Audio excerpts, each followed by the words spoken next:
إن الحمد لله نحمده ونستعينه ونستغفره ونعوذ بالله من شرور أنفسنا ومن سيئات أعمالنا من يهده الله فلا مضل له ومن يضلل فلا هادي له وأشهد أن لا إله إلا الله وحده لا شريك له وأشهد أن محمدا عبده ورسوله يا أيها الذين آمنوا اتقوا الله حق تقاته ولا تموتن إلا وأنتم مسلمون يا أيها الناس اتقوا ربكم الذي خلقكم من نفس واحدة وخلق منها زوجها وبث منهما رجالا كثيرا ونساء واتقوا الله الذي تساءلون به والأرحام إن الله كان عليكم رقيبا يا أيها الذين آمنوا اتقوا الله وقولوا قولا سديدا يصلح لكم أعمالكم ويغفر لكم ذنوبكم ومن يطع الله ورسوله فقد فاز فوزا عظيما أما بعد إن خير الكلام كلام الله وخير الهدي هدي محمد صلى الله عليه وسلم وإن شر الأمور محدثاتها وكل محدثة بدعة وكل بدعة ضلالة وكل ضلالة في النار أما بعد. On commence maintenant le cours numéro 137 dans l'explication de Surat al-Baqarah, tafsir Surat al-Baqarah de Cheikh Salih al-Fawzan, hafidhahullah ta'ala. Hier on expliquait le verset 222 dans Surat al-Baqarah à propos des menstruations des femmes. Et on est en train d'expliquer la fin du verset. Lorsque Allah subhanahu wa ta'ala dit Inna Allah yuhibbu at-tawwabin wa yuhibbu al-mutatahhirin. Certes, Allah aime ceux qui se repentent constamment et ceux qui se purifient constamment. Et on explique ça par rapport au contexte du verset aussi, du fait que Allah subhanahu wa ta'ala a interdit dans ce verset à l'homme d'approcher sa femme, d'avoir des rapports intimes avec elle lorsqu'elle a ses règles. Et on a expliqué quel genre de rapports sont interdits. Que l'homme il a le droit pendant que sa femme a ses règles de jouir de tout, de ce qui est relié au corps de son épouse, excepté l'endroit où s'écoule le sang des menstrues. Donc cet endroit-là, il n'a pas le droit. De même que on a expliqué aussi l'anus, bien entendu, ça c'est interdit de façon générale, pendant les règles et en dehors des règles. Donc ça aussi c'est interdit et ça fait partie des grands péchés. Parce que c'est la sodomie, donc ça c'est parmi les grands péchés.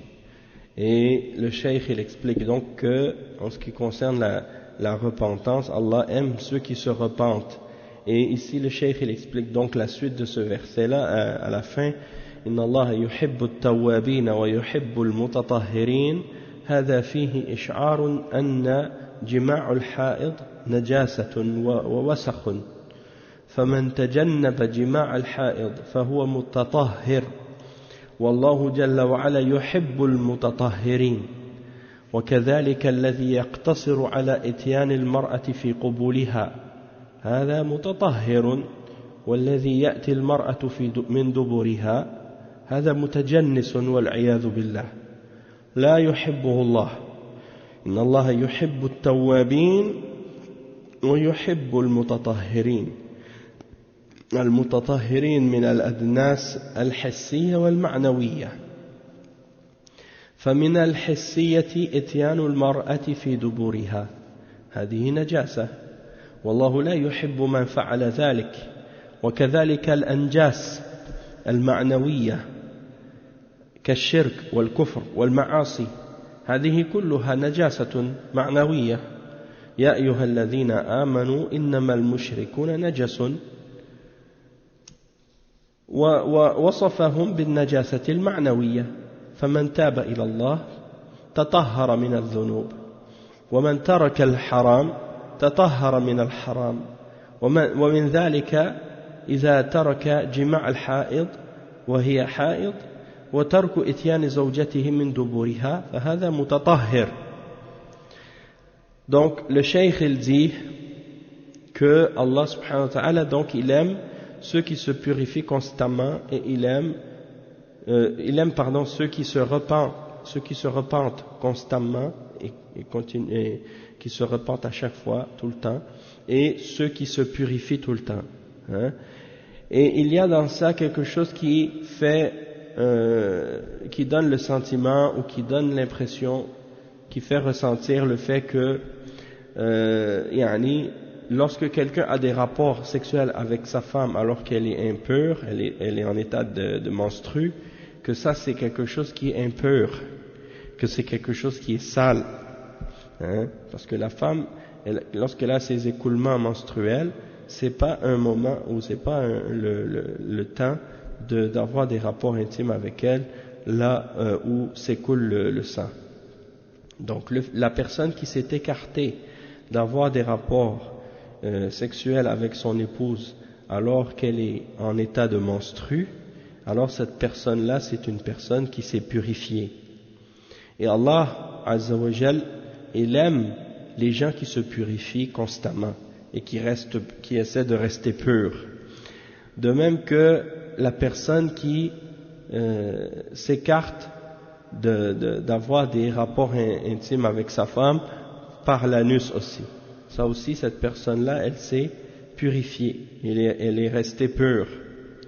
Tandis que celui qui a des rapports intimes avec sa femme par cet endroit-là, c'est-à-dire par l'anus, alors cette personne-là, c'est une personne, wa alaykum assalam wa rahmatullahi wa barakatuh, alors cette personne, c'est une personne qui s'est souillée, hein? C'est une personne qui s'est souillée, wa l'iyadhu billah, qui s'est mis lui-même dans l'impureté, dans la najasa, dans l'impureté.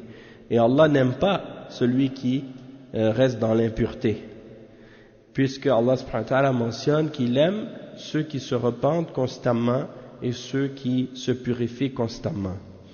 Et quand on dit qu'ils se purifient constamment et qu'ils se repentent constamment, donc se purifier constamment de toutes les formes d'impureté, que ce soit des impuretés concrètes ou des impuretés abstraites.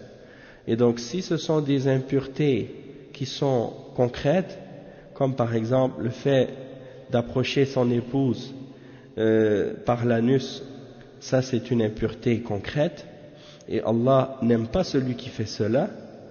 De même que parmi les impuretés abstraites, il y a par exemple le shirk, hein? Le shirk, le fait d'associer à Allah quelque chose ou quelqu'un dans l'adoration. Donc ça c'est une forme d'impureté abstraite, de même que la mécréance, le kufr, c'est une impureté abstraite, de même que les péchés, la désobéissance d'Allah, c'est une forme d'impureté abstraite également. Et Allah subhanahu wa ta'ala, c'est pour cette raison-là qu'il dit dans le verset 28, dans Surat At-Tawbah, il dit Ya ayyuhalladhina amanu innamal mushrikuna najasun.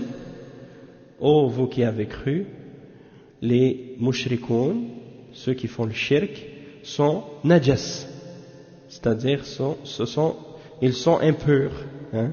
Ils sont une impureté. Et Allah subhanahu wa ta'ala ici, lorsqu'il les décrit par l'impureté, il parle d'une impureté abstraite, c'est-à-dire c'est pas une impureté concrète, c'est-à-dire que si tu touches à un mushrik, hein, eh bien tu vas pas être impur à cause de ça. Il n'y a pas comme par exemple si un musulman touche à un mushrik ou un kafir, il n'est pas obligé de refaire son wudu après. C'est pas une impureté concrète, c'est une impureté abstraite, hein, parce qu'il est dans le shirk. Et si ce mushrik se repent à Allah et qu'il accepte l'islam, il devient pur, hein, il devient pur. De même que le musulman qui commet des péchés, hein, ces péchés-là sont des impuretés aussi. S'il délaisse le péché et qu'il se repent, il délaisse ce qui est haram, eh bien, il devient pur, encore une fois, hein, il se purifie de ces péchés-là. Il dit ومن ذلك ترك جماع الحائض وهي حائض. Donc parmi les choses qui font que quelqu'un devient pur aussi, c'est le fait qu'il délaisse le fait d'avoir des rapports sexuels avec son épouse lorsqu'elle est menstruée, lorsqu'elle a sa période de menstrue, hein? Et la même chose aussi, la personne qui délaisse le fait d'avoir des rapports intimes avec sa femme par l'anus, celui-là, il s'est purifié aussi. Le cheikh il dit ensuite وَلِهَذَا لَمَّا نَهَى لوط عليه السلام قومه عن فعل الفاحشة بالذكران لأنهم كانوا يأتون الفاحشة ويأتون الذكران من العالمين ولما نهاهم عن ذلك ماذا قالوا أخرجوا آل لوط من قريتكم ما السبب إنهم أناس يتطهرون عن هذه الفاحشة ويكرهونها وهي اللواط فدل على أن فعل الفواحش من النجاسة والوسخ والدناءة والخسة والرذالة وأن تجنب الفواحش من الطهارة التي يحبها الله جل وعلا ويثيب عليها. Donc le cheikh il dit que lorsque Lot alayhi salam, le prophète Lot, lorsqu'il a interdit à son peuple de faire la turpitude, hein, la sodomie, hein, parce qu'il faisait les péchés avec les hommes, au lieu de s'approcher, au lieu de se marier avec des femmes et d'avoir des rapports intimes avec leurs épouses, ils préféraient les hommes et ils avaient des rapports sexuels avec des hommes. Ils faisaient la sodomie. Et donc, ils faisaient ce péché qui est extrêmement laid, hein, et ils avaient des rapports intimes avec les hommes, et lorsqu'il leur a interdit de faire ça, lorsque Lot alayhi salam a dit à son peuple de cesser de faire ça, qu'est-ce qu'ils ont dit? Comme c'est mentionné dans le Coran, ils ont dit أخرجوا آل لوط من قريتكم إنهم أناس يتطهرون.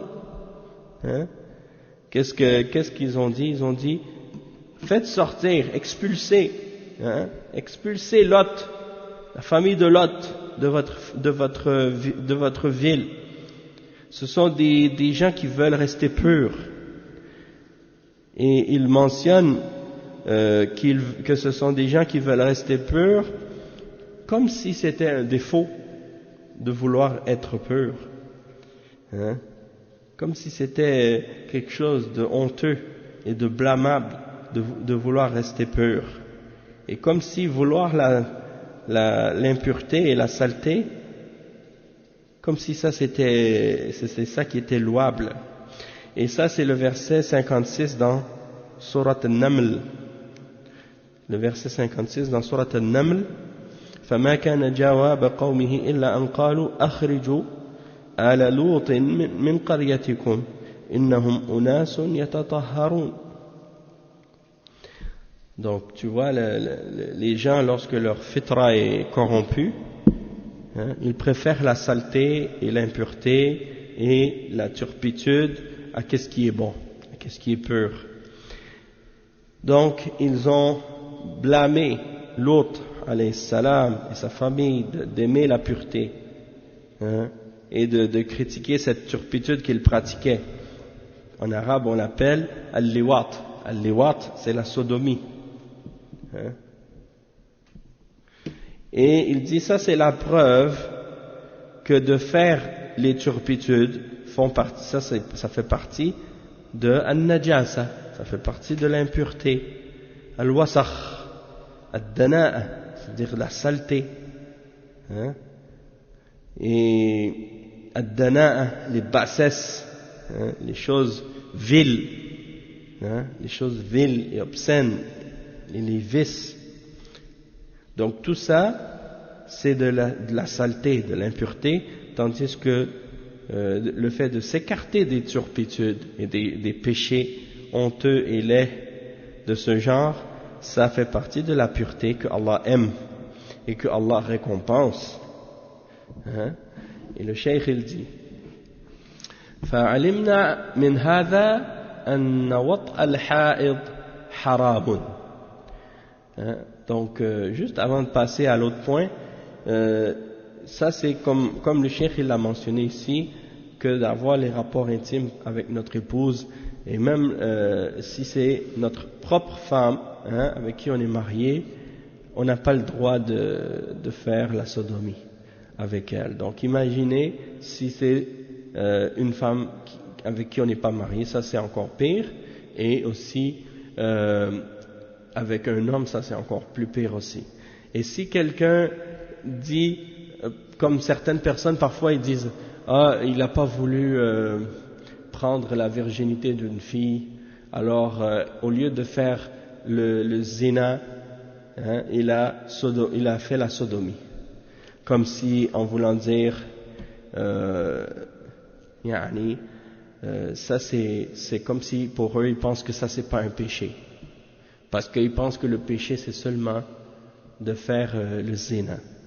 Mais les deux sont haram, les deux sont un grand péché, les deux font partie des grands péchés, des kaba'ir. Donc il faut pas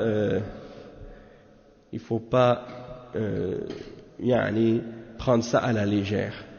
Le cheikh il dit فعلمنا من هذا أن وطأ الحائض حرام وإذا وطأها ماذا يجب عليه؟ يجب عليه أمران. الأمر الأول التوبة إلى الله عز وجل، والأمر الثاني الكفارة، أن يدفع كفارة وهي دينار مثقال من الذهب أو نصف دينار مثقال من الذهب، كما جاء في الحديث، يعني كفارة لما فعل، فيدفع مثقالا من الذهب أو ما يعادله من النقود الأخرى أو نصف دينار على الأقل. الدينار هو الأكمل والنصف هو الأقل. هذه كفارة على الوطء في الحيض مع التوبة إلى الله سبحانه وتعالى. فعرفنا من هذا أنه لا يجوز وأنه حرام بالإجماع، يعني وطء الحائض حالة حيضها، وكذلك الحائض يحرم عليها الصوم وهي حائض، ولا يجوز لها أن تصوم وهي حائض، وكذلك لا يجوز لها أن تصلي وهي حائض، تسقط عنها الصلاة. أما الصوم فيسقط عنها أداؤه، لكنها تقضيه من أيام أخرى. وكذلك الحائض لا تطوف بالبيت لكونه صلى الله عليه وسلم، لقوله لعائشة رضي الله عنها لما حاضت اصنعي كل ما يصنع الحاج غير أن لا تطوفي بالبيت حتى تطهري. نعم. Donc le cheikh il dit, on a su donc que d'avoir les rapports sexuels avec notre épouse lorsqu'elle a ses règles, c'est haram, c'est interdit. Et si on a eu des rapports sexuels avec elle alors qu'elle a ses règles, qu'est-ce qu'on doit faire dans ce cas-là? C'est quoi l'obligation pour nous dans ce cas-là? Si quelqu'un, par exemple, supposons que il a eu un moment de faiblesse et il a succombé à ses désirs et à sa passion, et il a eu des rapports sexuels avec son épouse alors qu'elle avait ses règles, qu'est-ce qu'il doit faire dans ce cas-là? Le cheikh il dit il y a deux choses qui sont obligatoires à cette personne dans ce cas-là. La première chose qu'il doit faire, c'est se repentir à Allah subhanahu wa ta'ala. La deuxième chose qu'il doit faire, c'est de payer une expiation. Il y a une expiation à payer pour ça. Et l'expiation qu'il doit payer dans ce cas-là, c'est de donner la valeur d'un dinar. d'or, une pièce d'or, ou bien la moitié d'un dinar d'or. Et ça c'est mentionné dans le hadith rapporté par Abu Daoud selon Ibn Abbas.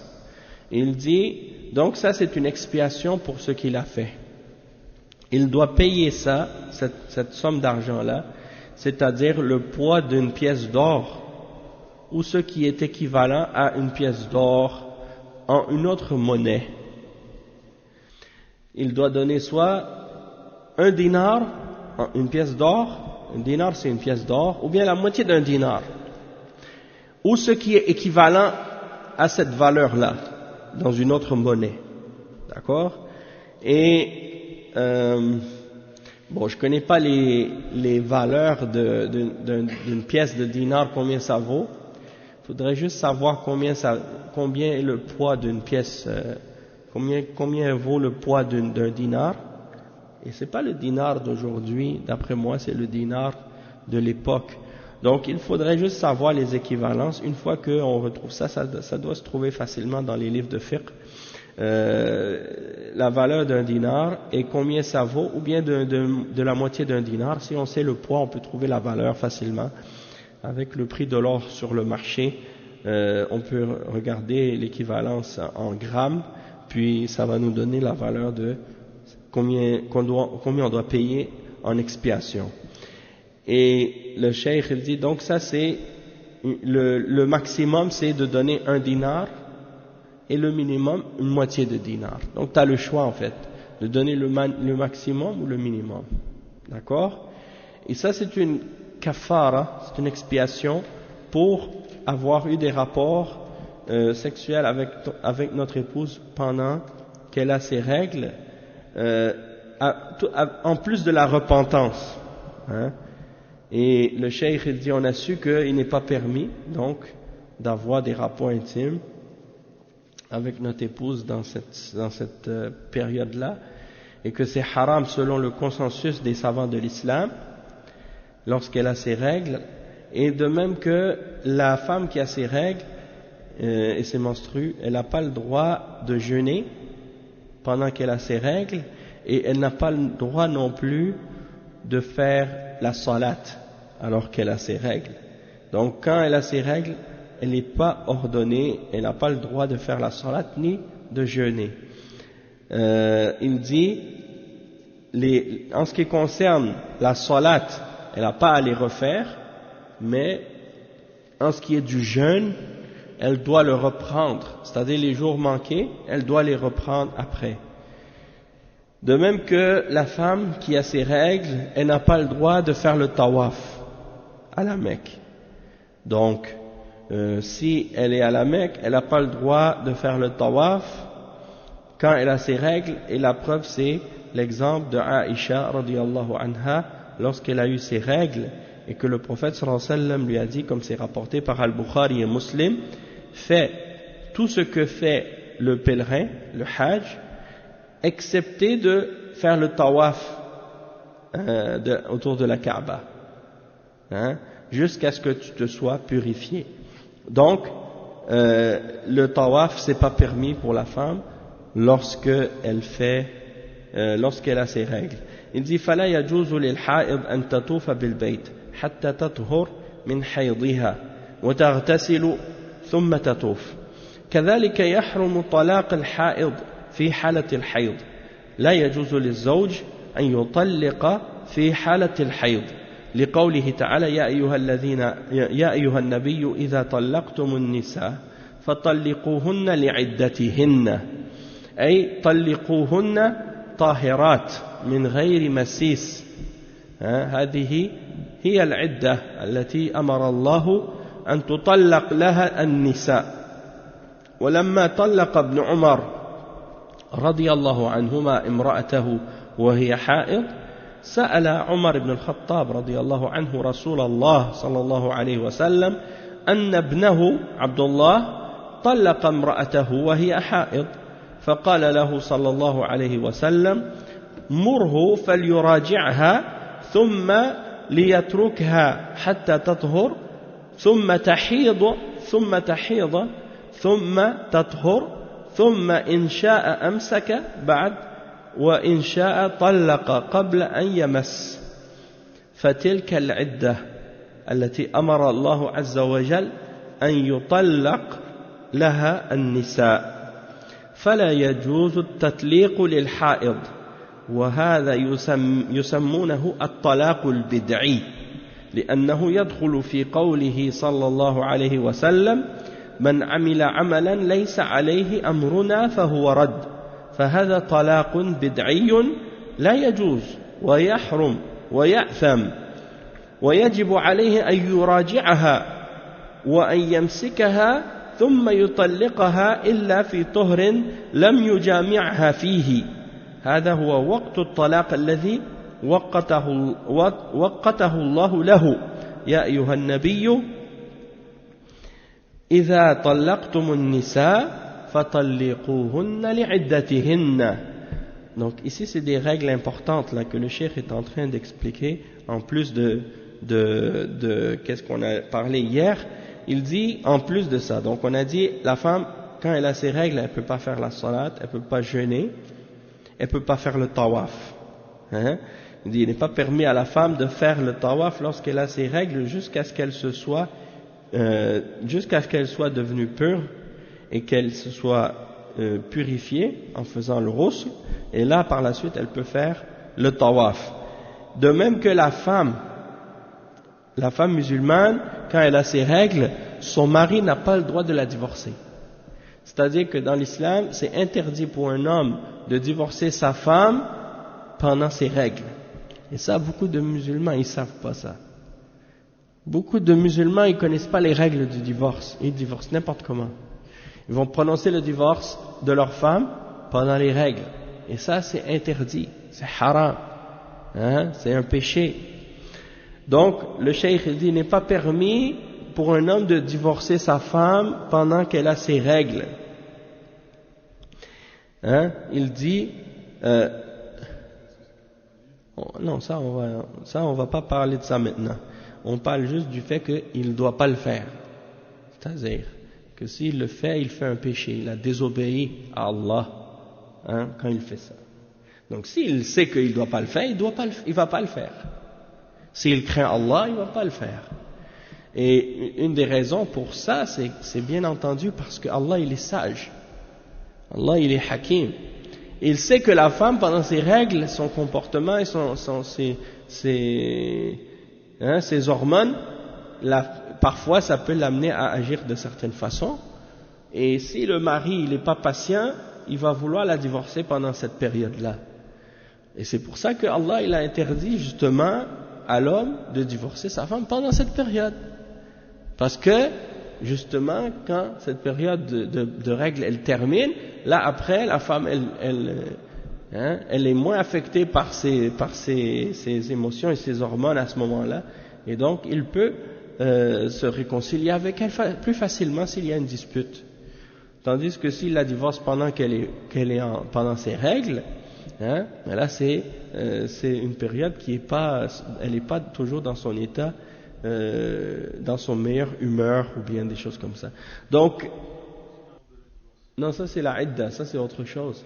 Ouais, la idda, ça c'est la période que tu dois attendre. Là, on parle pas de ça. On parle de la période dans laquelle tu as le droit de prononcer le divorce. Si la femme elle a ses règles, tu n'as pas le droit de prononcer le divorce. D'accord? Et c'est pas juste pendant qu'elle a ses règles que tu n'as pas le droit de prononcer le divorce. Même si elle n'a pas ses règles, mais si tu as eu, après qu'elle se soit purifiée, elle a fait le ghusl, après ça tu as eu un rapport sexuel avec elle, tu n'as plus le droit de la divorcer dans cette période-là par la suite. Même si elle a fini ses règles, tu n'as pas le droit de la divorcer. Pour que tu aies le droit de la divorcer, il faut que tu attendes qu'elle ait une autre règle encore, puis qu'elle se soit repurifiée après cette règle, après avoir cette menstruation, puis là, après ça, si tu n'as pas eu de rapport intime avec elle, là, tu as le droit de prononcer le divorce. Mais sinon, tu n'as pas le droit. Encore une fois, c'est encore pour la sagesse, hein, du fait que si, par exemple, l'homme, il est en dispute avec sa femme, hein, si il va avoir des rapports sexuels avec elle, des fois ça va le calmer, ou bien ça va régler certaines tensions. Hein? Et bien là ils vont se réconcilier après. Tandis que si il a eu des rapports intimes avec elle, puis là par la suite ils se sont disputés encore, il n'a plus le droit de la divorcer encore. Il faut qu'il attende à l'autre période de menstrue encore une fois. Pendant la période de menstrue, il n'a pas le droit de la divorcer, et c'est juste après qu'elle se soit purifiée qu'il a le droit à nouveau de la divorcer. Ça c'est les règles. Ça c'est les règlements par rapport au divorce dans l'islam. S'il prononce le divorce dans la période interdite, il a désobéi à Allah, il a fait un péché. D'accord? Donc il est très important d'apprendre ces règles-là et de pas... Parce que le problème de beaucoup d'hommes, quand ils veulent divorcer leur femme, ils veulent uniquement le dire pendant qu'ils sont en colère. Et en principe, tu ne devrais pas prendre une décision aussi importante que celle-là dans un moment de colère ou sur un moment un coup de tête. Hein?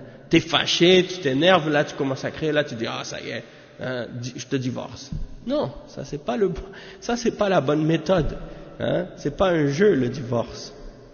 Après tu as des remords, hein?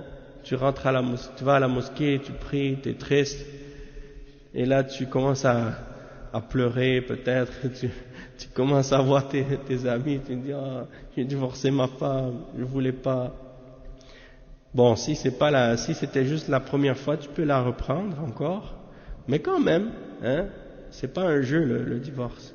C'est pas quelque chose que tu fais avec la tête en colère là, quand tu es énervé. Non, tu prends quand tu as pris cette décision-là, ça veut dire que tu as bien réfléchi, tu es calme, tu es reposé, tu as pesé le pour et le contre, tu as fait l'analyse des choses, tu as vérifié que ce mariage-là c'est une catastrophe, hein, que c'est un bateau qui est en train de couler au fond de l'océan, puis que si tu débarques pas du bateau avant qu'il soit trop tard, tu risques de couler avec. Alors tu as décidé, tu as pris ta décision, tu en as discuté avec ton épouse longuement, et tu en as parlé avec elle, et là vous êtes d'accord, vous avez pris conseil, vous avez demandé à des gens, et vous avez vu que la meilleure solution c'est la séparation. Alors tu le prononces, hein, de façon très calme, et tu attends, tu le prononces une fois pendant les périodes que c'est permis, et tu attends les 3 mois de la idda, 3 menstrues. Quand c'est fini, ça y est, chacun va de son côté. Pendant cette idda, pendant ces 3 mois-là, la femme, elle reste avec son mari dans sa maison, c'est lui qui est responsable d'elle pendant ces 3 mois-là, c'est lui qui doit dépenser pour elle et s'occuper d'elle financièrement et s'occuper de tous les aspects du mariage. Et en même temps, pendant ces 3 mois-là, c'est une occasion pour lui de voir encore une fois est-ce qu'il n'y a pas possibilité de faire une réconciliation et de s'arranger les problèmes et les désaccords qu'il y a. Et à la fin de ces 3 mois-là, si après ces 3 mois ils n'ont toujours pas réussi à se réconcilier, alors dans ce cas-là, chacun va de son côté.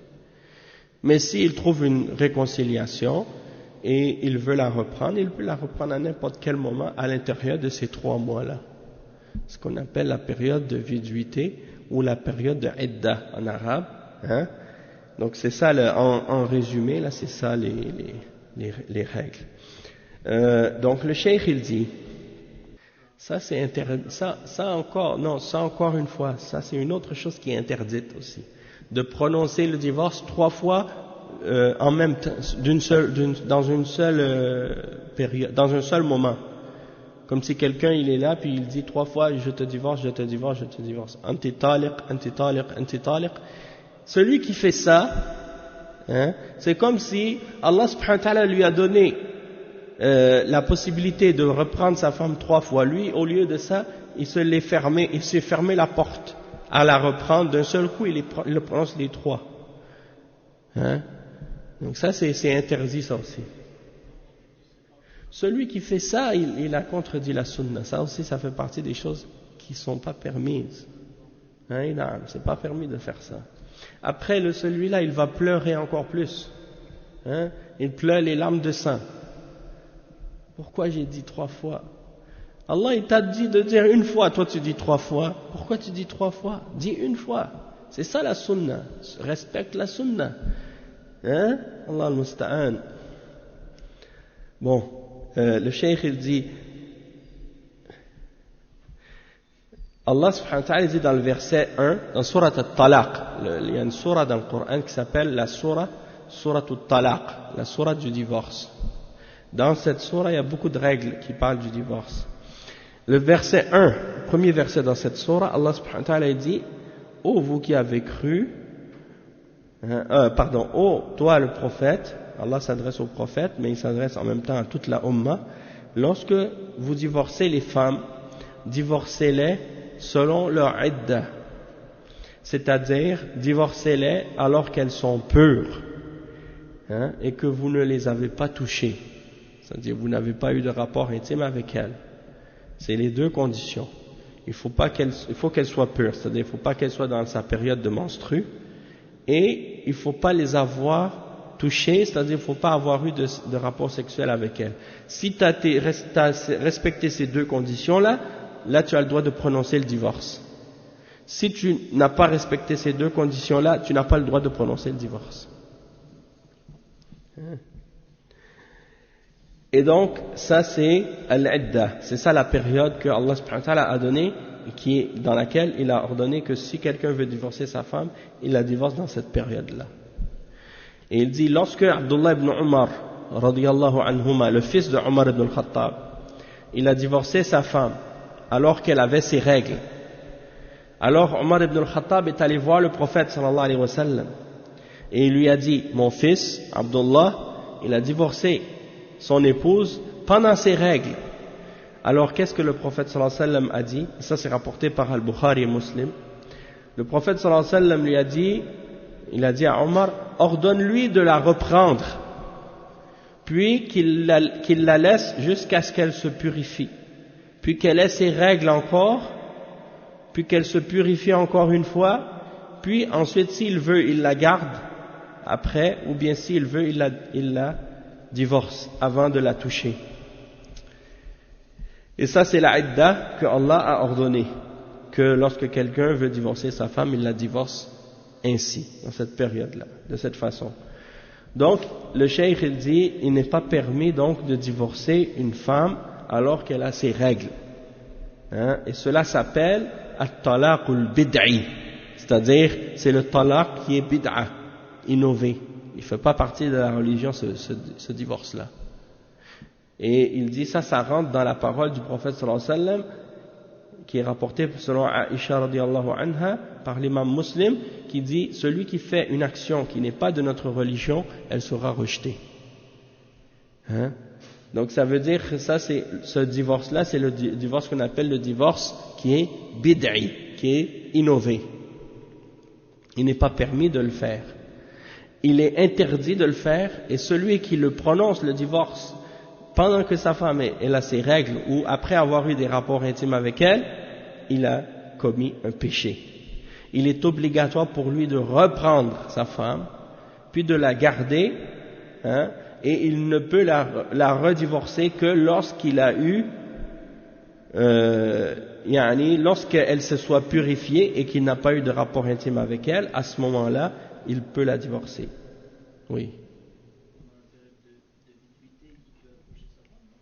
Si un homme, il a prononcé le divorce, il a prononcé le divorce pendant la période permise, c'est-à-dire, elle n'a pas ses règles et il n'a pas eu de rapport intime avec elle. Elle est pure et il ne l'a pas touchée. Il n'a pas eu de rapport sexuel avec elle. Dans ce cas-là, il a le droit de prononcer le divorce. S'il prononce le divorce, à partir de ce moment-là, la période de idda, elle commence. C'est les 3 mois, 3 périodes de menstrues. Si pendant ces 3 mois-là, il a un rapport sexuel avec elle, elle redevient automatiquement ça, il la reprend automatiquement. D'accord? Il peut la reprendre soit par le fait d'avoir des rapports intimes avec elle, ou il peut la reprendre par la parole, en disant, par exemple, je te reprends, ça y est, Juste en passant, pour dire que si par exemple quelqu'un a prononcé le divorce une fois, il devrait le dire à 2 personnes, au moins 2 témoins, prendre 2 témoins. Comme ça, les gens vont savoir qu'il a prononcé le divorce une fois. S'il la reprend, il devrait le dire aussi. J'ai repris ma femme. Donc les gens vont noter que ça fait un divorce. Si il a prononcé une deuxième fois, une autre fois, là il le dit encore. Comme ça les gens vont savoir, ah là il a divorcé 2 fois. Ça veut dire lui il lui reste une seule fois. S'il le redit encore une fois, ça y est, ce divorce-là, le 3e, c'est le dernier. Il ne peut plus la reprendre après ce divorce-là. S'il l'a divorcé 3 fois, il ne peut plus la reprendre. Pour qu'il puisse se remarier avec elle, il faudrait qu'elle se remarie avec quelqu'un d'autre après lui, et que cette personne-là décide de la divorcer après avoir été marié avec elle et après avoir consommé le mariage avec elle, puis il la divorce, et après, s'il désirerait la reprendre, eh bien là, il pourrait se remarier avec elle avec un nouveau contrat de mariage. Ouais. Donc c'est pour ça qu'il y a des gens parfois, ils ont divorcé leur femme, ils savent même pas combien de fois ils l'ont divorcé. Tellement de fois ils ont prononcé le divorce. Il y a des gens, ils prennent le divorce comme un jeu ou comme une menace. C'est comme une épée sur la tête de leur femme. À chaque fois qu'ils veulent faire quelque chose, imposer quelque chose à leur femme, je te divorce, hein. Si tu fais pas ça, je te divorce, hein. C'est comme, ça devient comme un genre de menace à chaque fois. C'est comme un enfant quand tu veux le faire quelque chose. Hein, je vais te punir hein, si tu fais pas ça. À chaque fois. Mais ça c'est grave de faire ça. C'est très dangereux même de faire ça. Pourquoi? Parce que si tu fais ça, puis un jour ta femme elle dit, ok ça y est, vas-y, divorce-moi, ça m'est égal. Là tu vas faire quoi? Hein? C'est pas une façon de faire. C'est pas un moyen d'agir pour essayer de forcer ta femme à faire qu'est-ce que tu veux à chaque fois que quelque chose te déplaît. C'est pas la façon d'agir. Le divorce, c'est dernier recours. C'est-à-dire, c'est quand il n'y a plus d'espoir pour rien. Là, à ce moment-là, tu vas user du divorce. Mais pas juste pour n'importe quelle petite chose. À chaque fois, tu vas commencer à parler de divorce. Hein? Ça, c'est quelque chose, ça va retourner contre toi à la fin. Si tu joues de cette façon-là avec ta femme. Donc, comme je dis, tu vas pas à chaque fois qu'il y a un problème, tu vas lui dire je vais te divorcer, non. C'est-à-dire c'est pas comme ça que tu devrais faire. Si tu es intelligent, trouve d'autres manières d'essayer de discuter avec ta femme pour essayer de t'entendre avec elle quand il y a des choses sur lesquelles vous n'êtes pas d'accord. Utilise la sagesse, utilise la hikmah, mais pas ce genre de moyens là.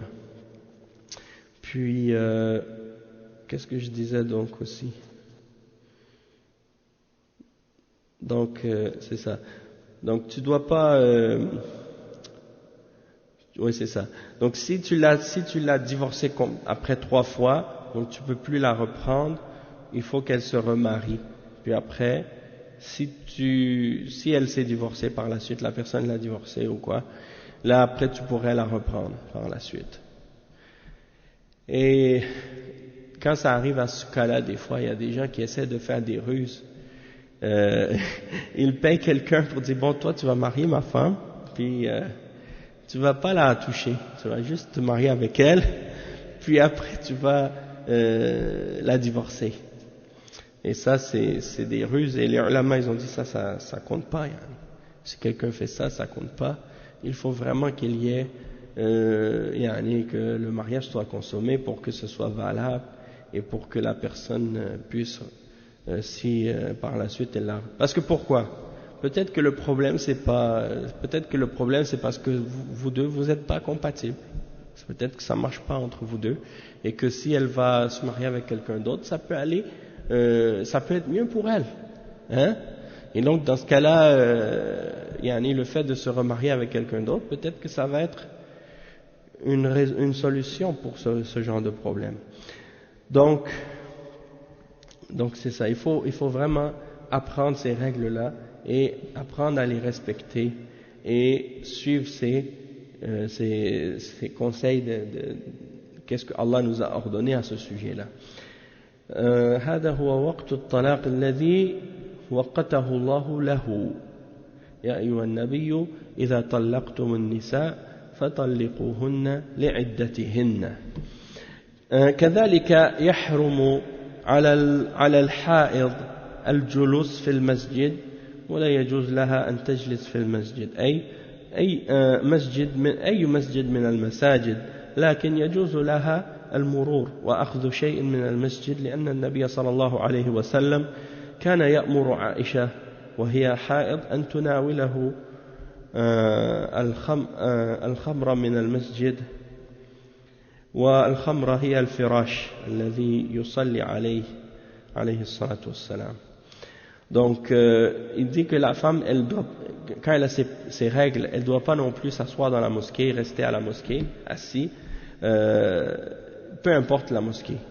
Il dit que par contre elle peut rentrer dans la mosquée, prendre quelque chose, comme le prophète sallallahu alayhi wa sallam parfois il ordonnait à Aïcha radiyallahu anha de prendre un tapis de prière qui était dans la mosquée pour lui apporter. Vous savez que la maison du prophète sallallahu alayhi wa sallam, la maison des épouses du prophète sallallahu alayhi wa sallam était, surtout la maison d'Aïcha était collée à la mosquée et il y avait une entrée de sa maison à la mosquée directement. Donc le prophète sallallahu alayhi wa sallam, des fois il disait à Aïcha radiyallahu anha, prends le tapis, amène-le-moi ou quelque chose comme ça. Et elle avait ses règles et elle rentrait, elle le prenait puis elle le ramenait. Donc ça, il n'y a pas de mal. فدخولها في المسجد لأخذ شيء ثم تخرج لا مانع منه، وإنما الممنوع جلوسها في المسجد وهي حائض. وكذلك يحرم عليها مس المصحف وقراءة القرآن وهي حائض، لقوله صلى الله عليه وسلم لا يمس القرآن إلا طاهر، أي المصحف لا يمسه إلا طاهر. Ici le cheikh il dit donc qu'elle rentre dans la mosquée juste pour prendre quelque chose, il n'y a pas de mal. Qu'est-ce qui est interdit, c'est qu'elle s'assoit dans la mosquée alors qu'elle a ses règles. Même sur ce sujet-là, il y a divergence aussi parmi les ulama. Il y en a qui disent que la femme, oui, si elle vient pour écouter un dars, pour écouter un cours et qu'elle a ses règles, il n'y a pas de mal, du moment qu'il n'y a pas de danger qu'elle, par exemple, qu'il y ait du sang ou des impuretés qui tombent par terre dans la mosquée. Dans ce cas-là, il n'y a pas de mal. Ça, c'est la position de Cheikh Al-Albani et d'autres également, parmi les ulama aussi. Puis il dit également qu'il est interdit pour elle de toucher le mushaf et de le lire alors qu'elle a ses règles. Ça aussi c'est une question sur laquelle il y a une divergence, puisque beaucoup d'ulama qui ont mentionné cette interdiction-là, ils se sont basés sur l'interdiction de l'homme lorsqu'il est en état d'impureté majeure à cause des rapports intimes, et les ulama ont répondu à ça en disant que de faire une analogie entre ça et les règles de la femme, c'est pas la même chose, puisque la femme, elle n'est pas responsable de ça et qu'elle peut pas décider quand elle veut de se purifier, tandis que l'homme, oui, lorsqu'il est en état d'impureté rituelle à cause des rapports intimes. Et donc, certains ulama, ils considèrent que la femme, oui, elle peut réciter le Coran. Toutefois, ils disent qu'elle ne peut pas le toucher. Elle ne peut pas le toucher. Si elle doit le toucher, elle ne doit pas le toucher directement. Hein, elle peut tourner les pages, par exemple, avec un bâton ou quelque chose, mais elle ne doit pas le toucher directement. Et elle peut le réciter, il n'y a pas de problème. Et le cheikh, lui, il cite le verset, ou plutôt le hadith du prophète sallallahu alayhi wa sallam qui dit « La yamassu al-Qur'an illa tahir ». Donc ça, c'est en ce qui concerne le fait de toucher le mushaf. Et ça, bien entendu, c'est sûr que il faut être en état de pureté. Toutefois, il n'y a rien qui empêche à la femme de lire le Coran. Parce que la femme, elle peut rester plusieurs jours elle peut rester plusieurs jours en état d'impureté à cause des règles.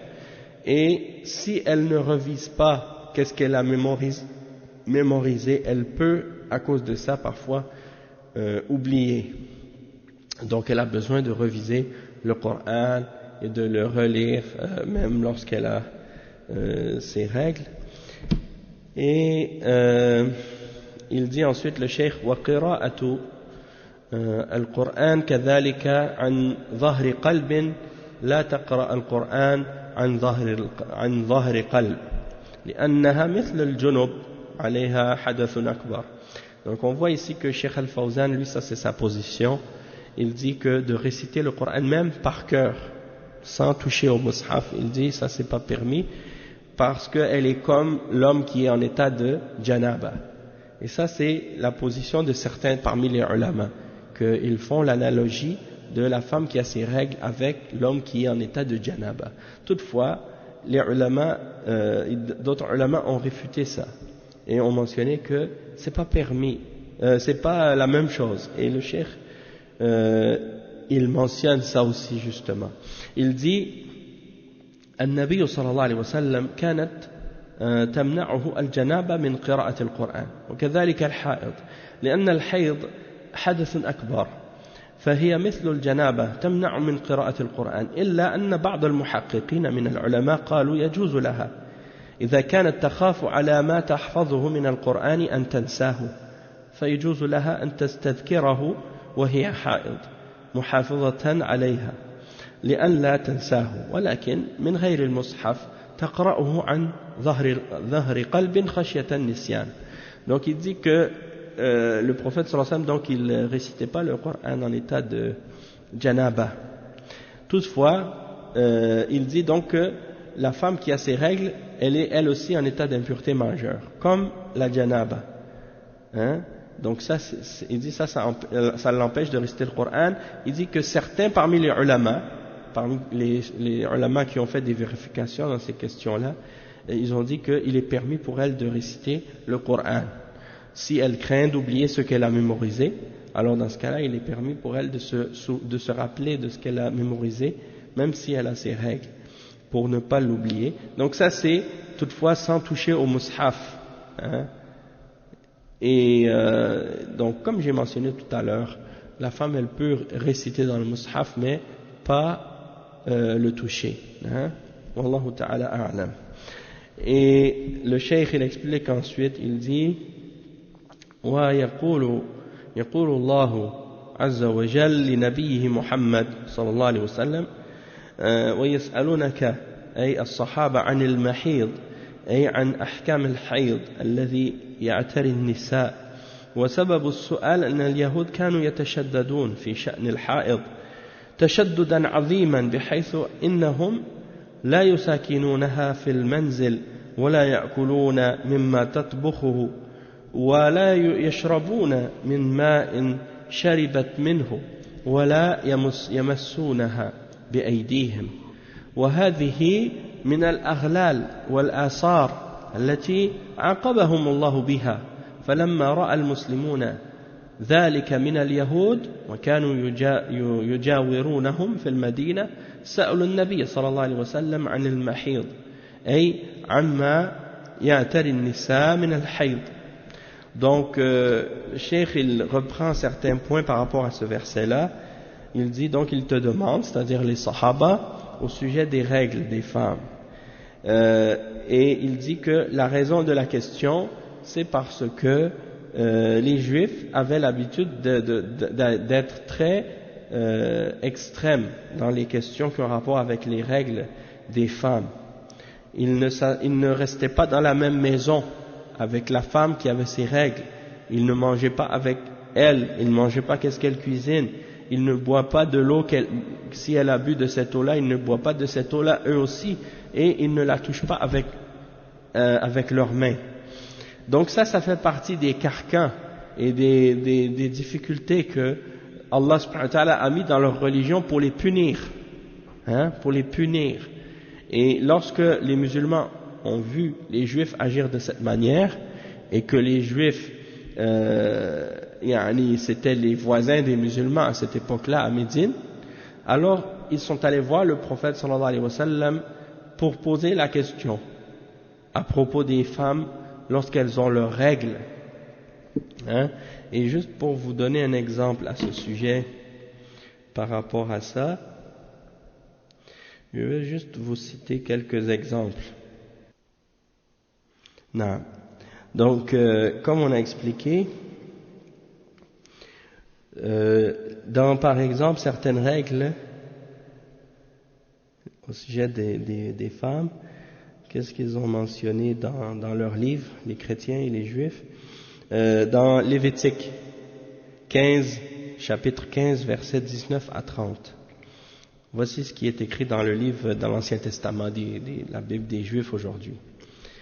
Quand une femme aura un flux de sang dans sa chair, elle sera 7 jours dans son impureté. Quiconque la touchera sera impur jusqu'au soir. Tout meuble sur lequel elle se couchera pendant son impureté sera impur. Et tout objet sur lequel elle s'assiera sera impur. Wa alaykoum salam. Quiconque touchera son lit, lavera ses vêtements, se baignera dans l'eau et sera impur jusqu'au soir. Quiconque touchera un objet sur lequel elle se sera assise, lavera ses vêtements, se baignera dans l'eau et sera impur jusqu'au soir.